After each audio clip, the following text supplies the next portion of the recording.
Hello everyone, welcome to LSS tutorial. Kolkata বিশ্ববিদ্যালয়ের ইতিহাসের সমস্ত স্টুডেন্টদেরকে এলএসএস টিউটোরিয়াল চ্যানেলে ওয়েলকাম জানাই। আজকের এই ভিডিওটা তোমাদের সেকেন্ড সেমিস্টারের স্টুডেন্টদের জন্য। তো আমাদের সেকেন্ড সেমিস্টারের যে ইতিহাসের এমডিসি সিসি2 পেপার রয়েছে, এই পেপারে একেবারে লাস্ট মিনিট ফাইনাল সাজেশান এই ভিডিওর মাধ্যমে আমি শেয়ার করে দেবো। তোমাদের এক্সাম খুব কাছেই রয়েছে, আগামী 19 তারিখ তোমাদের এক্সাম।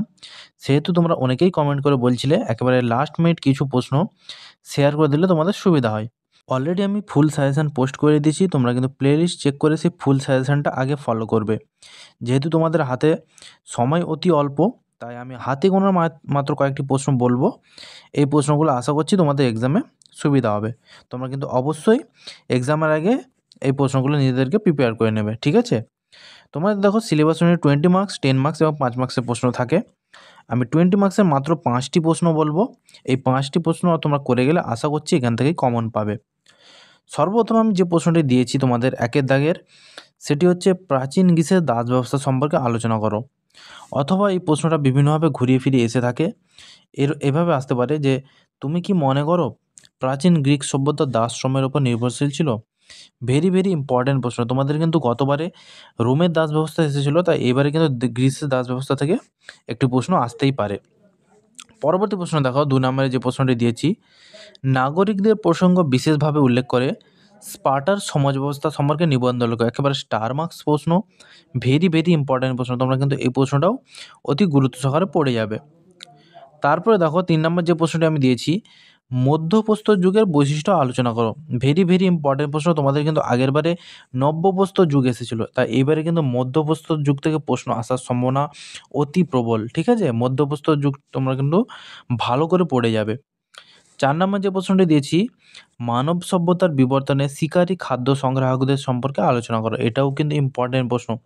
গতবারে যেহেতু তোমাদের মানুষের বিকাশ ও বিবর্তন এসেছিল, এবারে কিন্তু শিকারী খাদ্য সংগ্রাহক থেকে একটি প্রশ্ন আসতে পারে, তাই এই প্রশ্নটি কিন্তু ইম্পর্ট্যান্ট রয়েছে, তোমরা কিন্তু ভালো করে পড়ে যাবে। 5 নম্বর যে প্রশ্নটি দিয়েছি দেখো, প্রাচীন গ্রিসের ট্র্যাজিক নাটকের বিকাশের ধারাগুলি আলোচনা করো। ঠিক আছে, এই ছিল তোমাদের হাতে গোনা মাত্র 5টি প্রশ্ন 20 মার্কসের। তোমরা কিন্তু এই 5টি প্রশ্ন অতি গুরুত্ব সহকারে একেবারে লাস্ট মিনিটে পড়ে যাবে, ঠিক আছে? এবারে আমি 10 মার্কসে কয়েকটি প্রশ্ন বলছি, দেখো। 10 মার্কসের প্রথমে যে প্রশ্নটি আমি দিয়েছি সেটি হচ্ছে সোলনের সংস্কারগুলি বিশ্লেষণ করো। এটাও কিন্তু ইম্পর্ট্যান্ট প্রশ্ন 10 মার্কসের জন্য, তোমরা কিন্তু পড়ে যাবে। 2 নম্বর যে প্রশ্নটি দিয়েছি 10 মার্কসের, পশ্চিম এশিয়ায় আদি লৌহ যুগের প্রভাব আলোচনা করো। এটাও কিন্তু ইম্পর্ট্যান্ট প্রশ্ন, তোমরা ভালো করে পড়ে যাবে। 3 নম্বরে দিয়েছি প্রাচীন গ্রিসের নাট্যকার হিসেবে অ্যারিস্টোফানিসের মূল্যায়ন করো। ভেরি ভেরি ইম্পর্ট্যান্ট প্রশ্ন, এটাও কিন্তু তোমরা গুরুত্ব সহকারে পড়ে যাবে। পরবর্তী প্রশ্ন দেখো, মিশরের প্রাচীন রাজ্যের সাধারণ বৈশিষ্ট্যগুলি আলোচনা করো। 10 মার্কসের জন্য এটাও কিন্তু ইম্পর্ট্যান্ট রয়েছে। এবং 10 মার্কসের আরেকটি প্রশ্ন দিয়েছি, মিশরীয় রাষ্ট্র ব্যবস্থায় ফেরাওদের ভূমিকা আলোচনা করো। এই ছিল তোমাদের 10 মার্কসের প্রশ্ন, ঠিক আছে? 20 মার্কস আর 10 মার্কস বলে দিয়েছি। এবার 5 মার্কসের কয়েকটি প্রশ্ন বলছি, দেখো। 5 মার্কসের যে প্রশ্নটি দিয়েছি, স্পার্টাকাসের বিদ্রোহ সম্পর্কে একটি টিকা লেখো। এটা কিন্তু একেবারে স্টার মার্কস প্রশ্ন, ভেরি ভেরি ইম্পর্ট্যান্ট প্রশ্ন। এই প্রশ্নটা তোমরা খুব ভালো করে পড়ে যাবে, এটা কিন্তু কমন আসার চান্স রয়েছে। 2 নম্বর প্রশ্নটাও ইম্পর্ট্যান্ট, পশুচারণ ভিত্তিক যাযাবর বৃত্তি বলতে কী বোঝো? ঠিক আছে? 3 আর 4 প্রশ্নটাও কিন্তু অনেক ইম্পর্টেন্ট। থুকিডিডিস নাহলে সক্রেটিস থেকে প্রায়শই প্রশ্ন এসে থাকে। এইবারে কিন্তু এই দুটো তোমরা ভালো করে করে যাবে, একটি কমন আসার চান্স রয়েছে। গ্রিক ঐতিহাসিক থুকিডিডিস সম্পর্কে একটি টিকা লেখো, আর গ্রিক দার্শনিক সক্রেটিস সম্পর্কে একটি টিকা বা কৃতিত্বের মূল্যায়ন করো। 5 নম্বরে যে প্রশ্নটি দিয়েছি, প্রাচীন স্পার্টায় হেলোটদের ভূমিকা আলোচনা করো। ভেরি ভেরি ইম্পর্টেন্ট প্রশ্ন, এটাও কিন্তু তোমরা পড়ে যাবে। 6 নম্বরে যে প্রশ্নটি দিয়েছি, প্রাচীন মিশরের অর্থনীতির ওপর একটি টিকা লেখো।